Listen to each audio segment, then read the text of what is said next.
Hey gamers, welcome back to another New World video. I hope that everybody is doing absolutely fantastic, and honestly, I didn't know if I was ever going to say welcome back to New World. But in today's video, I want to go over why either as a returning player you need to come back to New World, or two, if you've never played New World at all, this is a really good time, or even when the Brimstone Sands update comes out, it's a really good time to start playing New World. Now, this video is going to be a little bit longer, but I'm going to try to keep it as short as I possibly can. There are going to be a ton of things that I am going to miss, and I'm going to cover things probably a little bit fast. So if you guys do have any questions or have any other comments about it, then by all means leave a comment down below, because either one, I want to be able to help you guys out, or two, you guys can help each other out by leaving comments based on things that I may have missed, because there is just that much information to go ahead and go over in today's video. So anyway, let's go ahead and get started. So when I left and stopped playing New World, it wasn't necessarily because I wasn't enjoying playing New World. I've really liked it and I've been wanting to get back into it for quite some time. But I left, I believe it was sometime in January of this year of 2022. And it was shortly after the mutation expeditions were added, and a little while after the you could actually have expertise in your like your trade skills. You could go above 200 and you could have these additional levels where you got rewards for completing them. So if you stop playing before that, you can actually do mutation dungeons, which are a lot more challenging than dungeons are in general, and then there's that. But that is, I left shortly after those changes that were brought into New World, and I came back about 9 days ago or so, and I am utterly addicted to this game now, because a lot of things that I felt like they needed to change or just really tweak the systems, they have. And I'm just going to go over a few of them, not necessarily in any specific importance or order. And like I said earlier, I probably will miss a lot of the amazing features from playing this game if you guys either stop prior to me playing. Then a lot of things that I'm going to be covering are from since I left. Like I said, it was roughly in January of 22, and I left because I play a lot of other games here on the channel and a lot of real life circumstances. And if you guys know anything about my background, you guys will know exactly what happened, and it caused me to kind of be a little bit more low key. So anyway, let's go ahead and get into it, and we're going to start with the map. So obviously we talked a little bit about the expertise, so if you didn't know about that, then there's that. And if you have any further questions regarding that, then by all means let me know in the comments down below. But here's the map. It's a little bit different from what I had remembered it, or at least it seemed like it was slightly different. But there's a lot of really nice things that are going on here. They've added more fast travel locations around the map, so it might seem like there are more.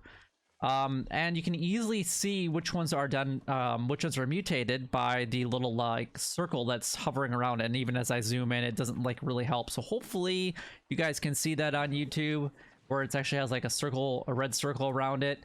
So Genesis and Lazarus are the ones this week, and you can clearly see which ones are the mutated dungeons. Now there are two other new dungeons that were added, Tempest Heart and also Barnacles of a Black Powder.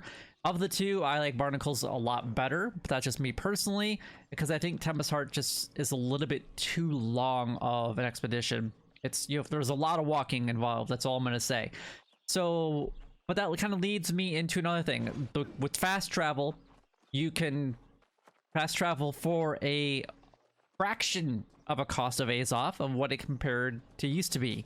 So I mean, I remember that you had to like strategically plan where you were going to put your houses, where you're going to have your inn, because you wanted to put those things around spots that you were going to be going a lot of time, or maybe in areas that would get you to other areas a lot quicker. Those days are gone. The max that you will ever pay for a fast travel in any territory is 20. Last weekend was my first weekend back in playing this, and I think I started a couple days prior to that. And it was free all last weekend. No matter where you went, the traveling was 100% free. I don't know if it was like because it was the last weekend of the summertime event or what was going on, but yeah, every once in a while you'll see that some of your fast travels are 20. Now, if you are in a territory that your faction owns, like I'm a Marauder and I'm in Everfall, it will cost me 6 to fast travel anywhere. So it's 6 to 20. If it's a territory that your faction owns, but it's in a different territory that you're traveling to, it's 12, and then the other one is 20. Weight restrictions don't matter, and does not matter the distance that you're traveling either. So houses, does not matter where you put them anymore. You can put them really just in a town that you really like, and you can just do that. Like I'm fully planning on moving one of my houses to Brimstone Sands when that time comes, because the houses over there look phenomenal. So moving on, the inn has been cooled down, reduced in cooldown. It used to be you could recall to your inn once every hour. Now it is once every 20 minutes. It feels like you can't even use the recall to inn fast enough by the time that it actually comes up. And then if you need to recall to your house, like I did here in Everfall just a little bit ago, the max it will cost is 19 to reset that cooldown. And you can see that I currently have 100.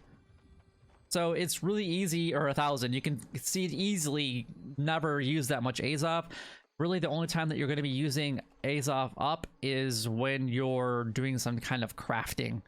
So vials of suspended Azov are kind of a thing in the past, and they're ridiculously cheap on the market compared to what I used to sell them for, because I used to sell them for hundreds of gold per one. Now they're like 4, 5 gold at max, it seems like. So that's one thing as well. Now a lot of things, you know, you structured, you know, around where you're going as far as fast travel goes, but you had storage in certain areas, and you could never keep track of everything that was in every location, right? It was very hard. You literally had to have a spreadsheet where things were at so that you could keep track, or you were constantly going to your storage and you were coming over here and you're going, okay, well, okay, I didn't access the storage for some reason. There we go. And here's my Everfall storage, and then you're going over and then you're being like, okay, what do I have over in Morningdale? Okay, I have this over in Morningdale and I need to fast travel over there. You no longer need to do that at all. You can literally just, this is Morningdale, and you saw earlier in the video that I was in Everfall. I can just transfer it over. That territory isn't even owned by the Marauders, and it doesn't cost me any coin at all to transfer it. And vice versa. I can go ahead and put things in any storage. I can put it right back when I'm done with it. So I don't have to go to a different settlement or a different town in order to craft something very specific. I can literally just have everything brought to me by a click of a button, or I can just drag, you know, one thing over at a time, whatever I want to be able to do, which makes it so much better than what it ever used to. So if you have a favorite town that you just really like to craft things in, and you prefer to do all your crafting in one town, you can go ahead and do that. Like my town back in the day was Morningdale. I crafted a lot of stuff up there, so I just kind of kept it that way. But I've restructured my settlements now for different things. As an example, if we go to like Restless Shores, there's all my potions. If we go to Brightwater, or Brightwood, sorry, not Brightwater, this majority of this is going to be food related. So I like put a lot of food, and I actually did some food gathering earlier, so I can actually go ahead and throw those resources into that and not really have a problem. So you can literally structure up and set up your storage sheds the way that you want, because you can access any storage from either a house or any storage facility anywhere on the map with ease now.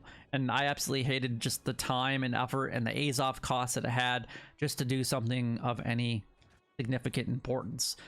So that's amazing. So if you guys have any other things beyond that, then by all means leave a comment down below. But let's go back to the dungeons for a second. So when I had left, you could, I believe at max, craft like 2 tuning orbs per day. I think that's what it was. I'm not 100% sure. It was a long time ago. Like I said, like 9 months ago when I stopped playing. Those days are gone. The only things that you need the tuning orbs for is the arena here and the one at Sirens, and I don't know if there's any other ones, because those are really the only 2 that I know of. So the Sirens tuning orb at Siren Stand, that was one that you can do. and I don't know if there are any other ones coming in the brand new Brimstones update or not, but those are the only time you ever need to craft orbs. But I don't really ever see a ton of people, and I never really saw a ton of people doing them in the first place. So, but yeah, now you can go to any dungeon and you have a daily and also a weekly setup. So you can go into any regular dungeon and you get 25 regular expeditions, and you can run 25 of them every single day, and you can choose whatever one you want, whether that's Armine, Starstone, Depths, Dynasty, Tempest, Barnacle, Genesis, Lazarus, or whatever the new one is actually called, because I can't remember off the top of my head. But that's daily. They reset every day at, I think it's 10 a.m. I believe, if I go into group, 4 a.m. So there's that. But and then the mutated ones are actually slightly different. You can see that I've run 16 of my 25, and those are every week. So they reset every Tuesday at 4 a.m. and you can see that, you know, are there once per week. And if I do like find a group, you can see it resets Tuesday, and it actually tells you the date, and it tells you the time that it's actually going to reset, and it's set, I believe, at your local time as well. So that's when all like your crafting is all changed.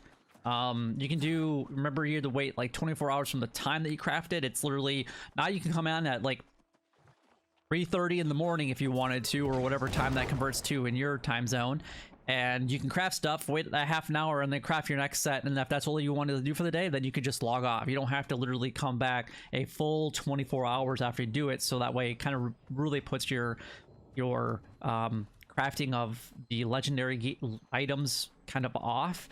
You don't have to worry about that anymore, which is really nice. So but this leads me into my next one, which is the group finder.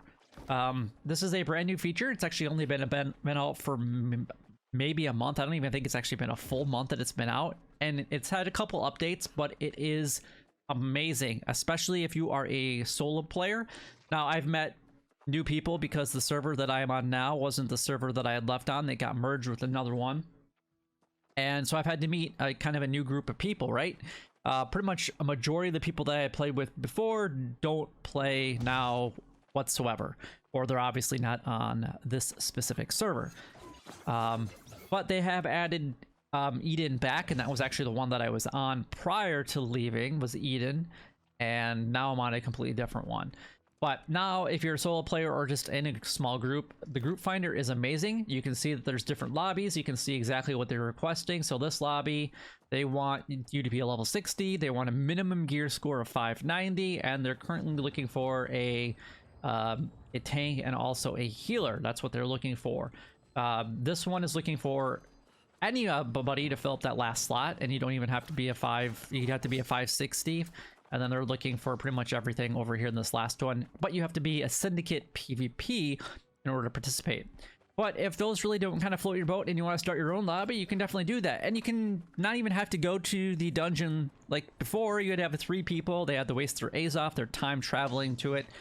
Anybody that's part of the group can now, you can create this anywhere, and you can start the dungeon from anywhere. Nobody even has to be at the dungeon. As an example, I created one when I was down gathering some items down in Reekwater, and I did one for, I think, Garden of Genesis, because I had a friend that joined me. And I created everything right there, and we were able to just all teleport from wherever we were at, whatever we were doing, and we got into the dungeon right away. But if you don't like, and you want like the lobbies that are created, you want to create your own, you can do that. You can set the minimum gear score here. You can set your current level. If it's one of the smaller ones, you can select your current role, and then you can put what you're looking for.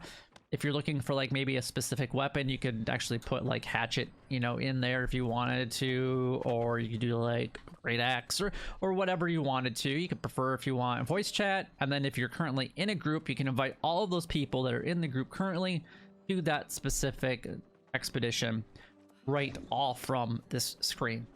So a lot of amazing changes that have been done just to expeditions, and also being able to find a group a lot easier. You didn't have to like, are you sure you're a DPS? You can learn, it just has icons and shows you. It's pretty nice. The other thing that I quickly want to go over is the reagents. So getting the tier 5 reagents, before you could only go to like the big areas, so like Reekwater. You could maybe go up to like Great Cleave, you could go to Eden Grove, you could go to Shatter Mountain, but those were really the only way to be able to get the reagents. Now, once, I don't know where the levels stop at, my guess would be 20, 40, or 60, or relatively close to that mark based on the tier 3, tier 4, and the tier 5 reagents. But I can actually go to any chest in Everfall and I will get tier 5 reagents based on my current level. So if you guys know what the exact levels are for them and the changes that they have made, it's absolutely amazing.